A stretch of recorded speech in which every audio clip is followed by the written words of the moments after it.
The concept of basketball is simple. Put the ball in the hoop more times than the other team. Now, the way you decide to do that is totally up to you. You can gracefully lay the ball off the backboard, you can go in for a monster dunk over your defender, or you can shoot a 30-foot bomb. The modern NBA has chosen the latter. The NBA is currently going through a scoring explosion.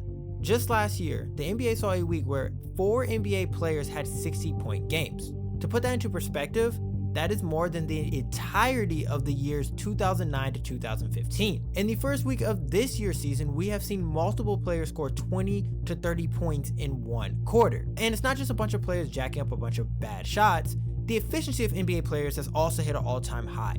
Last season was the 5th time in the last 6 seasons that the league had hit an all-time high in efficiency. So players are making more points than ever and are shooting at a higher percentage than we've ever seen. We have officially hit the time where the game of basketball is too easy for NBA players. The 1990s has been deemed the golden era of basketball.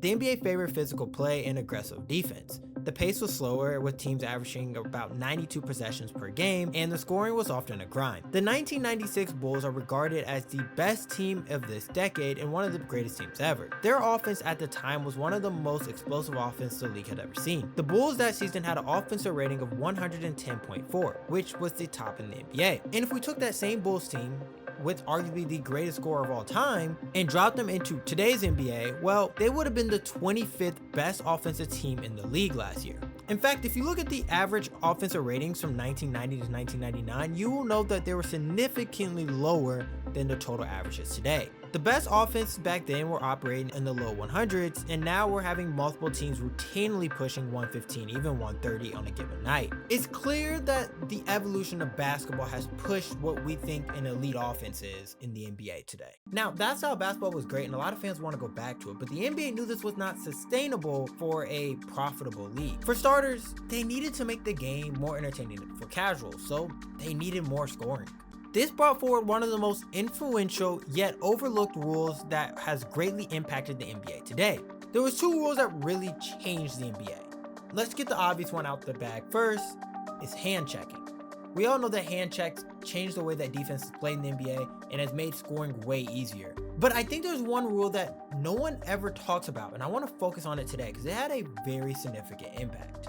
In the 2001 season, the NBA decided to eliminate illegal defense and introduce defense of 3 seconds. Now, you might be wondering what this means. Illegal defense requires teams to play man-to-man defense at all times.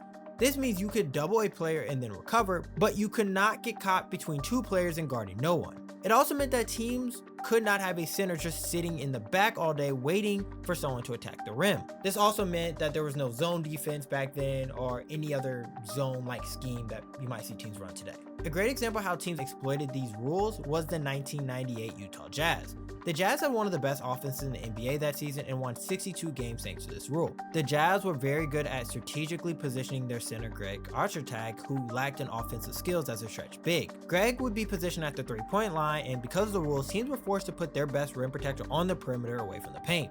Basically meant a non-shooting, non-offensive big was working as a stretch 5 back in the 90s.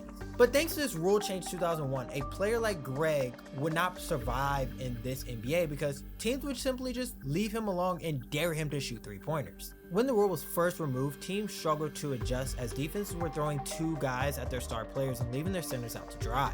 This helped lead the NBA to this dead ball era where the NBA hit an all-time low in scoring. That was until offenses got smart and found a way to utilize this rule to their advantages. The best example of this is the 2015 Golden State Warriors. The Warriors' infamous death lineup consisted of 5 perimeter players and no true center. This helped introduce a 5-out offense to the NBA, which would change the league forever.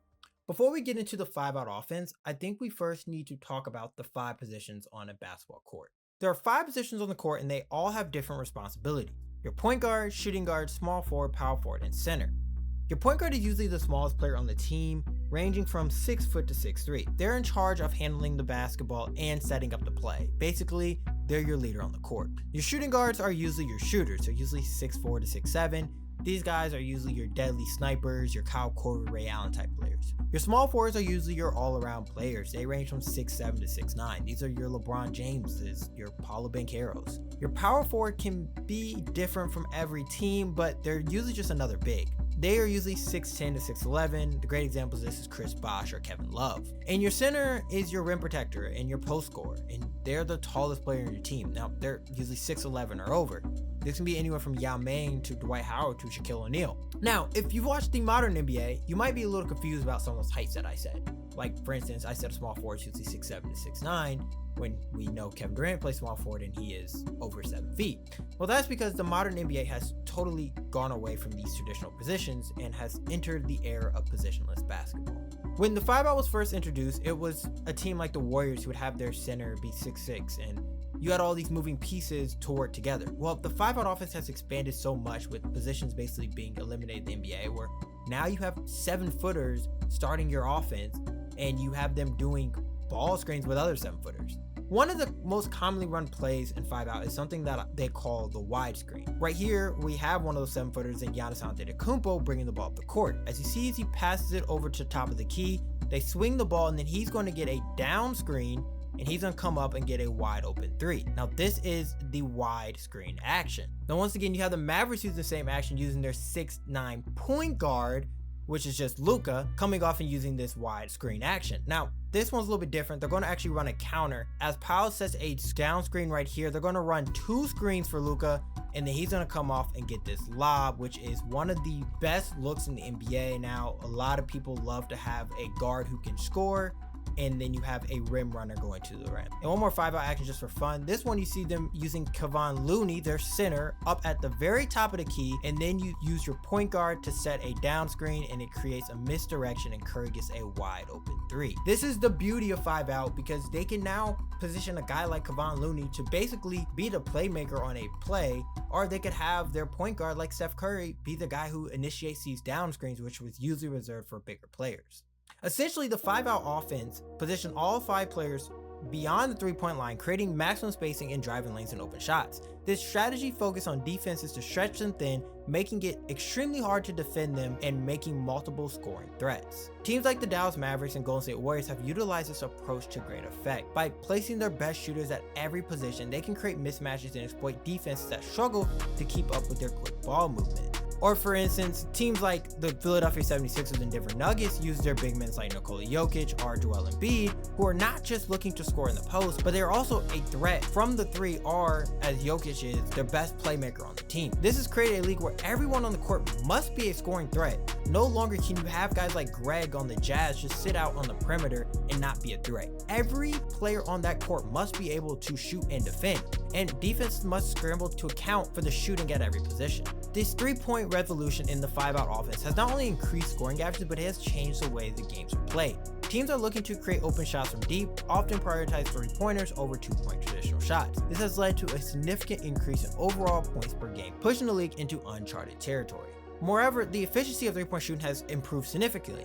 Players are shooting from beyond the arc at higher percentages than ever before, leading to increase in points without a corresponding increase in turnovers. This means teams can score more while maintaining a high level of efficiency, which has only been added to the scoring explosion we are witnessing. So then it poses a question: if everyone on the court can do everything, no matter the height, what separates a good NBA player from a great NBA player? To do this, I want to look at 2 of the biggest prospects we've seen in the last 5 years, Cooper Flagg and Victor Wembanyama. Now, I did an extensive video on both these guys, and if you watch them, you'll notice I have one thing I say for both of them, which is their defense. Both players have the ability to guard 1 through 5, where most bigs can only guard other bigs. With the NBA being a switch-heavy league now, teams no longer can afford to have a center that can't go onto a guard or a guard that can't go onto a center, which makes guys like Cooper Flagg and Wemby extremely valuable. You must have 5 players on the court who can guard multiple players at all times. I mean, if we just look at the defending champions, the Boston Celtics, every starter on that team had the ability to switch from 1 to 5, with Jason Tatum and Jaylen Brown being the key wing defenders to help anchor this defense.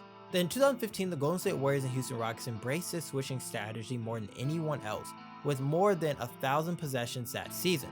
In 2022, more than 25 teams switched on their pick and rolls, more than 2,000 possessions. And if we just look at this chart, teams are switching pick and rolls more than ever and being more efficient with it than any other defensive strategy. Unlike the 90s where you could be a great defender and only be able to guard 1 or 2 positions, you can no longer survive, even get playing time in the NBA if you can't at least guard 3 to 4 positions. To put it in simple terms, to play in today's NBA, you must be at least 6'8", can dribble like a guard, can shoot like a guard, can finish around the rim like a center, and be able to guard every player on the court. And somehow, the league is full of this archetype.